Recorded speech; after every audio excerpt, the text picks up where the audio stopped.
Is it sexy in here, or is it just me? It's AtomicMartian Toy Reviews, and this week we've got DC Universe signature line Metron, the subscription figure from MattyCollector.com. Stay tuned.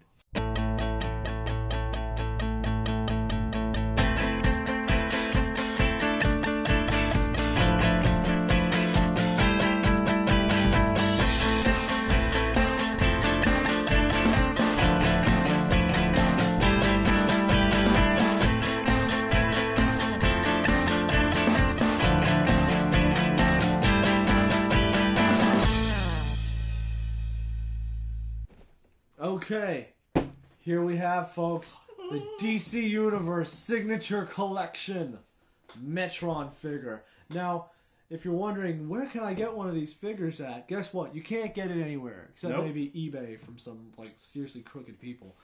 This is part of the MattyCollector.com Club Infinite Earths subscription figure. So this is the figure that anybody that subscribed got just for subscribing to Club Infinite Earths. Yeah, and this is pretty impressive for a giveaway figure. I would assume that if I saw this, I would just assume it's like a deluxe figure, not you have to pay like $50 for, not a free figure. Yeah. You know, I mean that's pretty awesome that this is a free figure. And to be honest, this is the whole reason that I got my subscription to Club Infinite Earths, because I was like, fuck yeah, Metron.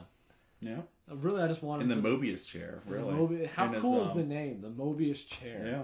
It's his flying porta potty that he travels the universe in. It's more than a porta potty. It's got other uses, but that's just one. It's probably really if he sits in it all the time, it's probably a really comfortable chair. It doesn't look very comfortable though.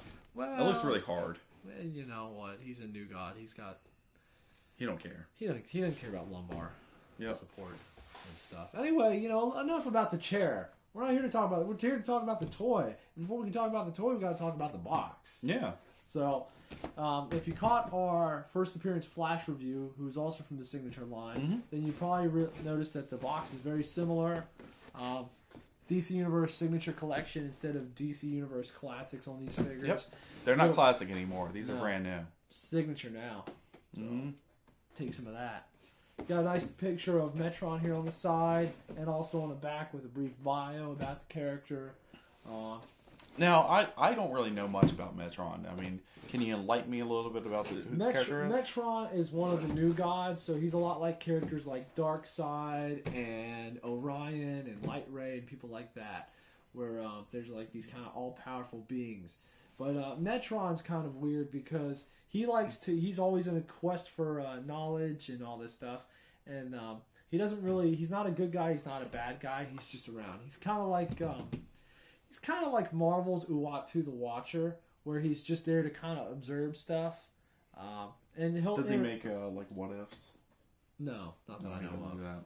No, because what would they call him? Like, what if Superman was a tranny? No, they can't use what if though. Marvel's got what if. Oh, yeah. I guess it'd be like suppose. Suppose Superman's a tranny. That just sounds weird. Anyway, so he just kind of he watches, and every once in a while he will influence things. Mm-hmm. Because what else does he have to do? Honestly, I mean, he's a new god. He can do whatever he wants. Yeah. So anyway, that's the package. That's the bag. It's big. It takes a lot of space. Yep. But basically, it looks like the other ones. It does. All right. Nice in the DCUC boxes. Well, we are going to cut this open, and we'll be right back. Yep.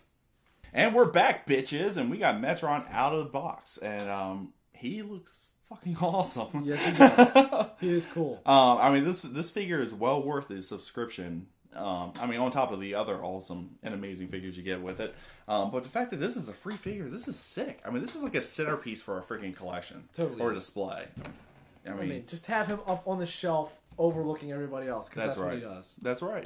And just looking more badass than anybody else can possibly look. So cool. And the chair. The chair is like half the reason you buy this figure. Yeah.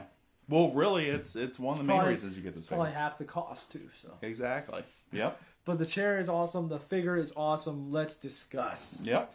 So, let's go ahead and start with the figure. Let's do it. I mean, he fits pretty well in the chair. Yeah. He does have standard DC UC articulation and look.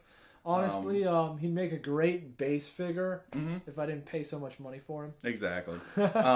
His wrists, his wrists and hands are designed to do like the whole curl around thing on the chair. He's a typist. So it doesn't have any, other than the swivel, it doesn't have any wrist articulation. But you can get some really awesome like Hand of Doom, poses out of him if you just have him standing around. He could look like World Destroyer. Cut off my HBO. Exactly. So, but yeah, other than that, his standard articulation, but the details are amazing. I mean, he has all these little sculpt lines and stuff like that all over his head. The head is awesome. The head's really where all the sculpting's done at, because the rest of the body is just painted on there. But it's really nicely painted. Oh, I mean, even with like outlining, accents and stuff like that. Yeah, exactly. Not only do you have these sweet light blue lines, but they have the black around them to make them stand out more. Very cool. But the head itself is just awesome. Metron was, designed by Jack Kirby and his whole New Gods time. So characters like Orion, Light Ray, Darkseid, what was that Hive guy? It doesn't matter. They all have this kind of cool look going on, and this mask is really interesting because it highlights the character's main face. But then you've got this light blue that goes around the outside of it. That's just kind of like, okay, this is like a mask sort of deal. It even covers up his eyebrows. It does. That's one of my favorite parts, is that his eyebrows are more part of the mask than his face. Yeah. Otherwise, he kind of looks like Magneto.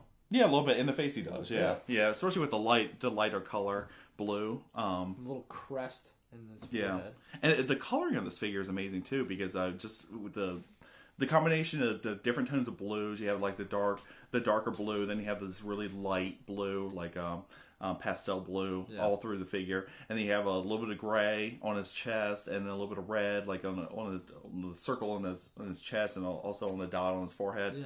Yeah. It's just a great combination of colors and everything, and it really makes the figure pop. As far as the body that they used on this one, as most of you know, DC Universe and DC Signatures apparently kind of use the cookie cutter mold. So this one looks like that it could just easily be OG like GL body with a little bit smaller thinnerness, like Jay Garrick or something. Yeah. Oh yeah. Probably same guy, same Jay Garrick body. So yeah. But you know what? It looks good. It does look good. Yeah. Well, let's go to the massive record player that we have over here. Yeah. The first thing that we will notice with the chair is this giant circle in the background. What's awesome is it spins around. However, you probably will never notice because it's all one color green. Yeah. Still looks sick. We're talking about how cool would it be if they had like black pinstripes or something. So it's like the optical illusion deal. You're getting sleepy every time you spin it. How cool would that be? Yeah, it does look like a record though. It looks like a 45 or something. It does. It's like the wheels on the bus go round and round. And he's like, "Don't judge me. It's my favorite song." But that's pretty cool. Like, the color, the green, the gold looks great. Yeah. But, like, it looks so retro, too. That's what's awesome, yeah. Like, as soon as I took this thing out of the package, I kind of expected, like, Flash Gordon's baddie Ming to be riding on it while Flash is down there, like, fighting an alien in a pit or something. Yeah, exactly. It looks like a Ming chair. It does, yeah. So if you have any, like, Flash Gordon Migos or whatever, stick one in there. I guarantee it'll look awesome. It'll look sweet. Yeah. But it is cool. Like, the green and the gold, such a classic look. But there's tons of detail on it. The back here, it's like a kind of like thruster almost look. Yeah. And it's got all these little sculpted sections. And then you look at the bottom of it. Yeah, even the bottom where no one's ever going to see it. But yet they put all this detail into it. Yeah. And then, cool little rollers on the back so that it doesn't scratch up the floor. I love the front. Kind of looks like those aliens from War of the Worlds. Yeah, it's very like it's kind of like it would be off like a 60s like mod chair or something like that. Something like some fashionable chair from the 1960s that someone have in their house. The other thing that's interesting about this chair, I think, is that this looks right until you hold it this way. And then you start to wonder, is this the right way for the figure? Yeah, that's true too. Because he can sit on it both freaking ways. Yeah. He sits a little better on it this way. And then he uses like a saw blade to just fly around and cut people in half, yeah. So you can kind of, play around with that a little bit. I mean, both these pieces are great individually, but really what I think makes this pop and stand out and look extremely awesome is when you combine them, and you get the beautiful blues and the awesome golden and green of the chair. In a combination, it just makes everything pop. It makes the figure pop. It makes the chair look awesome, and it pulls everything together. Yeah, I like that the hands, like we discussed, they're already articulated, so it looks like he's pushing the buttons on his chair, which is super cool. He doesn't even have to look at them either. He knows what he does. He's like, well, I mean, that does something. You sit on this chair for 500 years, you're going to figure out which one ejects the poop and which one hands you a Coca-Cola. That's true. So. That's true. Yep. And God forbid you get them mixed up. Yeah. Who hasn't been there? Yeah. Oh my god. But yeah, I mean, if you're a DC UC fan, I mean, you gotta find if you skipped on this, if you skipped on the subscription, you are missing out. I hope you're having fun paying $100 for this right now. Exactly. If you could find them, I seriously doubt there's a lot of people out there like that are selling them. Well, this just came out like a week ago, maybe. But still, I mean, it's like most of the people that got the subscription, they're not getting extras in order to they want to hold on to it. Yeah, exactly. They want to keep one for their own. I think you were telling me like on Manny Collector, the day of the sale that the Atrocitus figure this came out with went on sale. Just to like fuck with people, they put sold out on there. Yeah, they threw it up there and they put just immediately sold out. Basically, as like, this is what you missed. Screw you guys. Exactly. You could be getting this right now, but you're not. So yeah, overall, awesome. I don't know much about Metron, but damn, this guy's awesome. Damn, it feels good to be a gangster.